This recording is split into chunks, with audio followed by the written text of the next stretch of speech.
بسم الله الرحمن الرحيم عن ابن عباس رضي الله تعالى عنهما قال نهى رسول الله صلى الله عليه وسلم عن التحريش بين البهائم رواہ ابو داؤد۔ سیدنا ابن عباس رضی اللہ تعالیٰ عنہما سے مروی ہے کہ رسول اللہ صلی اللہ علیہ وآلہ وسلم نے اس بات سے منع فرمایا ہے کہ جانوروں کو آپس میں لڑایا جائے۔ دوستو، پرندوں اور جانوروں کو گھر میں رکھنا، ان کو پالنا، اس کے متعلق بات کی جا رہی ہے کہ یہ جائز ہے اس شرط کے ساتھ کہ ان کے دانہ پانی وغیرہ کا خیال کیا جائے، لیکن اس کے ساتھ ساتھ ایک اہم اور ضروری شرط یہ بھی ہے کہ ان کو کسی بھی تکلیف میں مبتلا نہ کیا جائے۔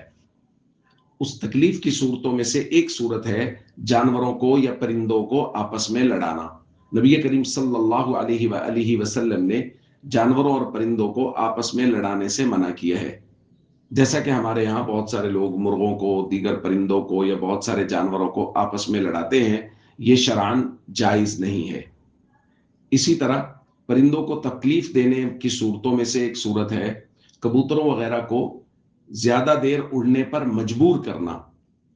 تو یہ بھی شرعاً درست نہیں ہے، چونکہ اس سے بھی جانور کو تکلیف دینا ہے۔ جانوروں کی آپس میں کسی بھی طرح کی جو مقابلہ بازی ہوتی ہے، وہ لڑنے کی ہو، اڑنے کی ہو،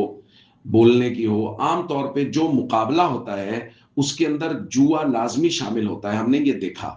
تو جہاں جوا ہے وہ تو شرعاً قرآنی روح سے حرام ہے، تو اس لیے ایسی چیز کا حصہ قطعاً نہ بنے جو حرام ہے۔ تو جانوروں یا پرندوں کو رکھنا وہ اپنی جگہ پر ایک محمود عمل ہو سکتا ہے، اگر ان کے دانہ پانی کا خوب خیال کیا جائے تو یہ بہت اچھا عمل ہے، لیکن یاد رکھیے اگر کوئی آدمی کسی پرندے، کسی جانور، اس کی آپس میں کوئی مقابلہ بازی کرواتا ہے اور اس مقابلہ بازی کے ساتھ ساتھ جوئے کا عنصر اس کے اندر شامل ہے، تو یہ قطعاً ناجائز ہے، حرام ہے، اس میں شامل ہونا یہ حرام ہے، ناجائز ہے۔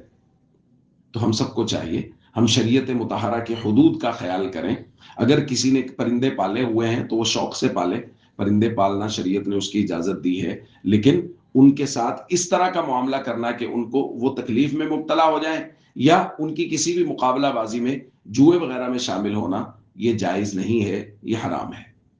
السلام علیکم ورحمۃ اللہ وبرکاتہ۔